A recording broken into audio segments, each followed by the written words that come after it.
राम राम सरपंच जी, कैसे हैं? राम राम भाई, भगवान की कृपा है। और तुम्हारे क्या हाल चाल है? मैं एकदम बढ़िया। आप शहर जा रहे हैं क्या?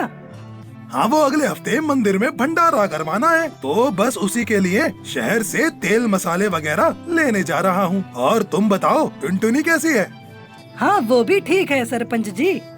अच्छा, चलो भाई, पहले ही बड़ी देर हो गई है, अब जल्दी से नाव बढ़ाओ। सामान लेने के अलावा 2-3 और काम है, वो भी निपटाने हैं। जी ठीक। वैसे शाम को किस टाइम लेने आऊँ आपको?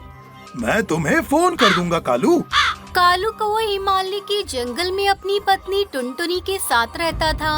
उसका जंगल 3 तरफ से नदी से घिरा हुआ था और वहाँ हिंदू मुस्लिम सभी पक्षी मिलजुल कर रहा करते थे।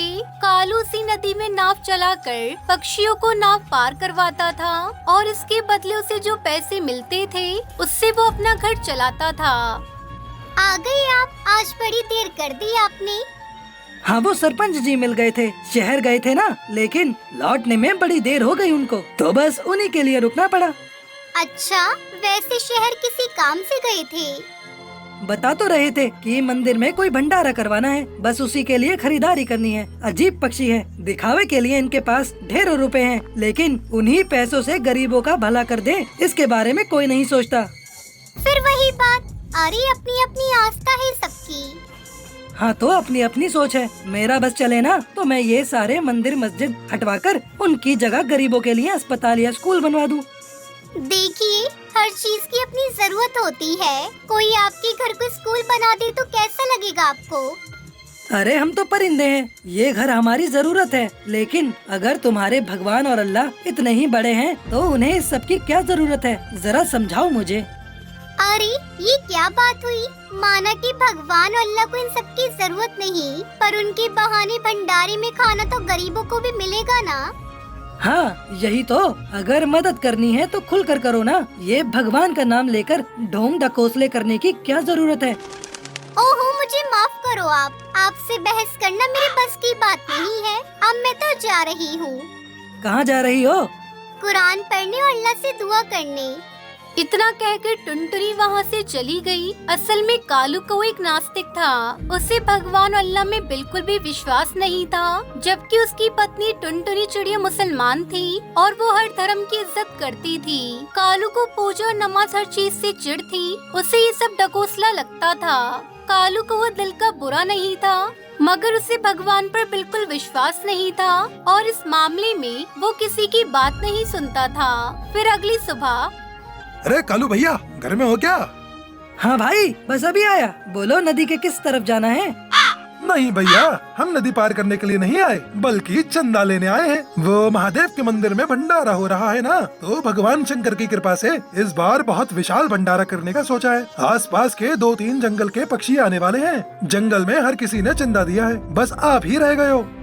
टुनटुनी चिड़िया पीछे खड़ी सब बातें सुन रही थी। वो जानती थी कि कालू ने भंडारे के नाम पर तो 40 कौड़ी भी नहीं देने वाला, और हुआ भी ठीक वैसा ही। एक बात बताओ भैया, अगर भगवान के नाम पर भंडारा कर रहे हो तो जाकर भगवान से ही क्यों नहीं मांग लेते चंदा? हमसे क्यों मांग रहे हो? और अगर हमसे मांग रहे हो तो फिर भगवान के नाम पर क्यों करा रहे हो भंडारा? ओहो, इनसे तो बात करना ही बेकार है, नास्तिक कहीं का। चलो यहाँ से, ये कुछ नहीं देगा। फिर कालू कौवा जैसे ही अंदर गया तो टुनटुनी कालू से नजरें चुराकर तुरंत बाहर निकली और दौड़कर उस कबूतर के पीछे गई जो कालू के घर चंदा लेने आया था। भैया, अरे ओ भैया, जरा सुनो तो, ये लो चंदा। वो कालू जी इन सब पर भरोसा नहीं रखते, उनकी तरफ से भंडारे के लिए मैं चंदा दे रही हूँ। थोड़ी देर बाद कालू खाना खाकर अपनी नाव लेकर चला गया और नदी पर कालू कौवा पक्षियों के आने का इंतजार कर रहा था। काफी देर बाद भी कोई पक्षी नहीं आया, पर आसमान में काले बादल घिर आए। फिर कुछ ही देर में बहुत तेज बारिश होने लगी।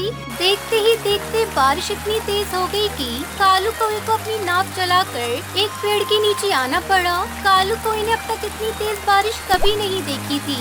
धीरे धीरे नदी में पानी का स्तर बढ़ने लगा और फिर वही पानी जंगल के अंदर घुसने लगा। कालू कौवा समझ गया कि इस बार की बारिश कहर बरसाने वाली है। उसे टुनटुनी की चिंता हुई। वो फौरन अपनी नाव चलाकर अपने घर पहुंचा। उसने देखा देखा कि टुनटुनी चिड़िया घुटनों तक पानी में डूबी खड़ी थी। कालू ने फौरन टुनटुनी को नाव में बिठाया, फिर कोई सुरक्षित जगह तलाशने लगा। तब टुनटुनी चिड़िया ने उससे कहा, पूरे जंगल में पहाड़ी वाली मस्जिद से ऊंचा कुछ भी नहीं है, हम वहीं चलते हैं। अल्लाह के घर वही हमारी रक्षा करेंगे। ठीक है, मैं तुम्हें वहीं छोड़ देता हूँ। छोड़ देता हूँ मतलब? आप कहाँ जाओगे? मैं अपनी नाव पर ही रहूँगा, यही मेरे हर सुख दुख के साथी है। कालू कौवा कभी मंदिर और मस्जिद के अंदर नहीं गया था और अब भी नहीं जाने वाला था, इसलिए उसने टुनटुनी को मस्जिद के चबूतरे पर ही उतार दिया और खुद नाव में ही बैठा रहा। फिर कालू कौवे ने देखा कि जंगल के ज्यादातर घर पानी में डूब चुके थे और बाढ़ का पानी मस्जिद के चबूतरे तक भी पहुंचने लगा था। ये टुनटुनी भी ना फालतू की उम्मीद पाले बैठी है। बस थोड़ी देर बाद मस्जिद के अंदर भी पानी चला जाएगा, अब कोई जगह सुरक्षित नहीं।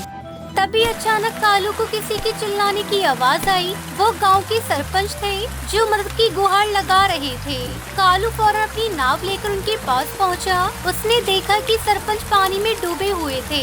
कालू कौवे ने जल्दी से उन सबको अपनी नाव में बिठाया और उन्हें भी मस्जिद के चबूतरे पर छोड़ दिया और आखिर में थक हार कर मस्जिद के बाहर अपनी नाव में ही लेट गया। ऐसे ही कई घंटे बीत गए मगर मस्जिद का चबूतरा अभी भी पानी से ऊपर ही था।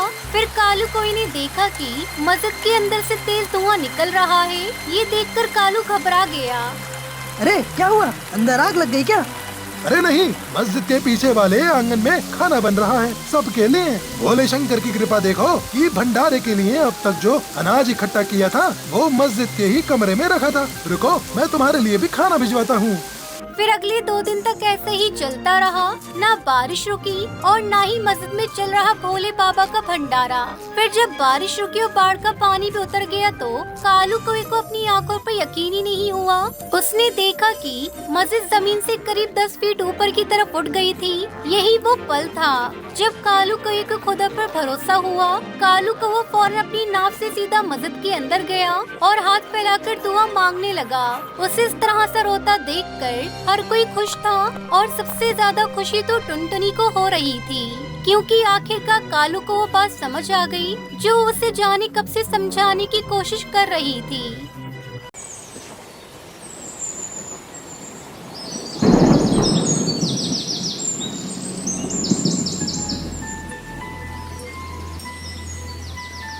दूर किसी जंगल में टुनटुनी चिड़िया अपनी बेटी सुनहरी के साथ रहती थी।